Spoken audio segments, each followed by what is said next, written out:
इस बहुत सुंदर विधि की सहायता जो साधक लेना चाहें ले सकते हैं। आपने देख लिया है कितना सरल है, किसी प्रकार की कोई कठिनाई नहीं है। सुनने में शायद कठिनाई हो, लेकिन करने में कोई कठिनाई नहीं। आप करोगे तो बहुत आसानी से सब कर सकते हैं।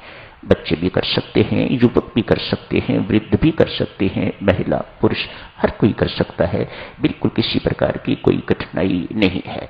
तो पहले श्वास को धीरे धीरे खींचना है। उस वक्त पेट बाहर निकले, छाती भी उभरे, कंधे तन जाएं। थोड़े समय के लिए उसे रोकना है। श्वास जो आपने भीतर भरा है उसे रोकना थोड़े समय के लिए, जबरदस्ती नहीं करनी ना, बिल्कुल। हाँ, ये कहा जाता है कुंभक जितना साधक लंबा कर सकता है, पर वह प्राणायाम के जो जानकार हैं वे करते होंगे। हमारे लिए इतना पर्याप्त है। हाँ, ऐसी अवस्था आपको मिल जाए तो कुंभक का बहुत महत्व है। बाह्य कुंभक का भी और भीतरी कुंभक का भी, मानो श्वास को रोकने का। पर ये हमारे लिए बिल्कुल आवश्यक नहीं है, हमारे पास इतना समय नहीं है। तो थोड़ा सा कुंभक करके तो रेचक कीजिएगा, इस श्वास को बाहर छोड़िएगा। उस वक्त आपका पेट भीतर पीठ की ओर जाना चाहिए, अंदर की ओर जाना चाहिए, ताकि फेफड़ों में जितना भी प्राण वायु आपने भरा है वह बाहर निकल सके। उसे फिर थोड़ी देर के लिए रोकिएगा। इस प्रकार से एक प्राणायाम पूरा हो जाता है। करना साधक चुनो। हम सब ध्यान के विद्यार्थी हैं, इससे बहुत लाभ होता है। हर साधक को इस लाभ को लेना चाहिए, इससे वंचित नहीं रहना। बहुत लाभ देता है। मैंने सिर्फ ध्यान के समय ही वर्णन किया है और ध्यान का ही लाभ आपकी सेवा में अर्ज किया है। और अनेक लाभ हैं प्राणायाम के, वे स्वामी जी महाराज ने अगले पृष्ठ में वर्णित किए हैं। आप प्राणायाम के बारे में बहुत कुछ सुनते हो, जो कुछ सुनते हो ठीक होगा, वह सत्य होगा। प्राणायाम अपने आप में बहुत अच्छी चीज है, बहुत अच्छी सहायता है ध्यान अवस्था लाभ करने के लिए। हमें दूसरे रोगों को ठीक करने के लिए प्राणायाम नहीं करना। आप करना चाहते हैं कीजिएगा, पर मैं तो एक रोग की बात करता हूं। मुझे तो उस रोग से ही कंसर्न है, और वह है मन का संसार में भटकना। ये नहीं होना चाहिए। यदि ये रोग बना रहा, शरीर के सारे रोगों से भी आप मुक्त हो जाओगे तो आपको मुक्ति नहीं मिलने वाली। मुक्ति तो तभी मिलेगी जब मन संसार में जाना बंद कर देगा और परमेश्वर पर टिकना सीख जाएगा, परमेश्वर पर टिका रहेगा, तभी आप मुक्ति के अधिकारी बन सकोगे। मुझे तो सिर्फ मेरी माताओं सज्जनों सिर्फ इसी रोग की चिंता है, और इसी रोग को दूर करने के लिए आपकी सेवा में रोज 2 शब्द किसी न किसी प्रकार से अर्ज कर देता हूं। कल की चर्चा, वे महिला, वे रोहिणी जिसका मुख खराब हो गया हुआ था, अपने भाई के कहने से उसने सिमरन एवं सेवा का सहारा लिया है। गुरु महाराज एक आश्रम बना रहे हैं, उसे वहां कहा है आने के लिए। तन से, मन से, धन से इस स्थान की सेवा कर। उस बच्ची ने ऐसा ही किया है, श्रद्धापूर्वक किया है। जितना धन दे सकती थी वह धन दिया, तन से सेवा की, मन से सेवा की, श्रद्धापूर्वक प्रेमपूर्वक सेवा एवं सिमरन साथ साथ किया है। थोड़ी ही देर के बाद उसका रोग खत्म हो गया है, प्रसन्न भी होगी। आज संत से मिलन हुआ है तो संत समझा रहे थे कल, आज उसी चर्चा को आगे करते। संत समझा रहे थे, रोहिणी बिटिया तू जानती है ना कि तेरा रोग, कोई दवाई तो इतने दिन में तूने दी नहीं। जितने दिन यहां पर तूने सेवा की है, सिमरन किया है, कोई दवाई लोकल एप्लीकेशन या कोई अंदर की दवाई खाई तो नहीं। हाँ, सिमरन किया है, सेवा की है, पर इतने दिन अहम याद नहीं आया।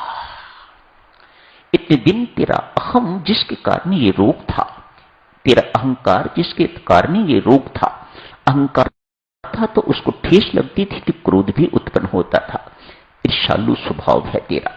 इन 3 दुर्गुणों के कारण तेरा रोग ये बना हुआ था।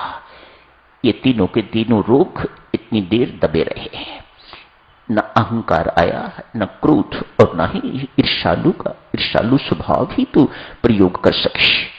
इन कुछ महीनों में ये तीनों के तीनों दुर्गुण तेरे दबे रहे, तीनों के तीनों विकार तेरे दबे रहे और तेरा रोग भी खत्म हो गया। तो स्पष्ट है देवी, बिना दवाई रोग ठीक हुआ है, तो जो कारण थे रोग के वह कारण मिटे तो तेरा रोग ठीक हो गया। मेरी माताओं सज्जनों, ये रोग हैं दूर करने वाले। इन रोगों को दूर करने के लिए ही आप यहां आते हो। इन रोगों से दूर कैसे रहा जाए, इस विधि को सीखने के लिए ही और इस विधि को अपनाने के लिए ही यहां आते हो।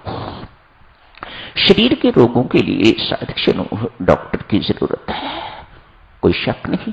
आप जाते हो, भागते भागते जाते हो, बड़े बड़े अस्पतालों में भी जाते हो, स्पेशलिटी हॉस्पिटल्स उनके यहां भी जाते हो, अपने शरीर के रोग ठीक करने के लिए। कोई बात नहीं है।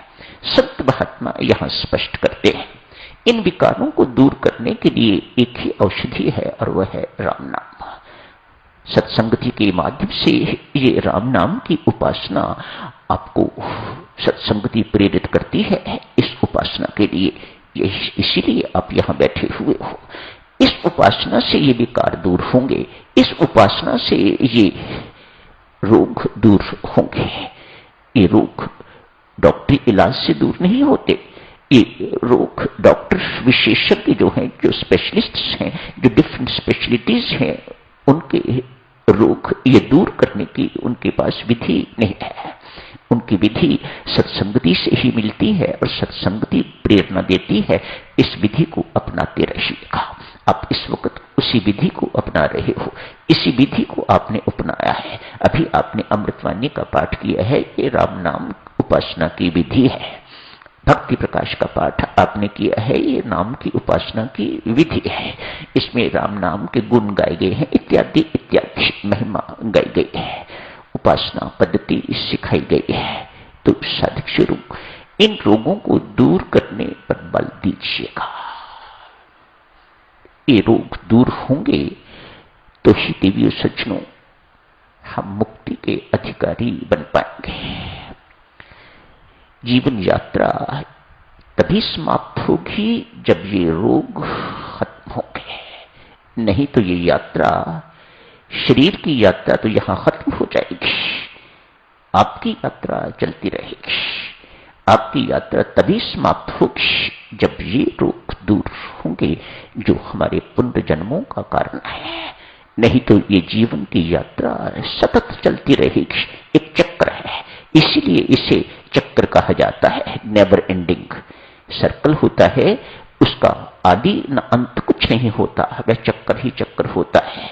रेखा है, यहां से शुरू होती है, वहां जाके खत्म हो जाती है। ये सर्कल है, चक्र है, संसार चक्र कहा जाता है इसे। 84 लाख योनियों का चक्र कहा जाता है इसे। मानो ना ही इसका आदि है और ना ही इसका अंत है, ये चलता रहता है। हाँ, जब आप तोड़ना चाहो, जब आप विकार रहित हो जाओ, दोष मुक्त हो जाओ, दुर्गुण मुक्त हो जाओ, तो ये चक्र अपने आप टूट जाता है, खत्म हो जाता है। फिर जन्म नहीं लेना पड़ता, फिर ये मरण अंतिम मरण होता है। इसके बाद फिर कभी मरना नहीं होता। तो देवियों सज्जनों, इसी प्रार्थना के साथ चर्चा आगे की शुरू नहीं हो सकी, कल करेंगे चर्चा आगे की। ईर्ष्या के अंतर्गत आज यहीं समाप्त करने की इजाजत दीजिएगा। धन्यवाद।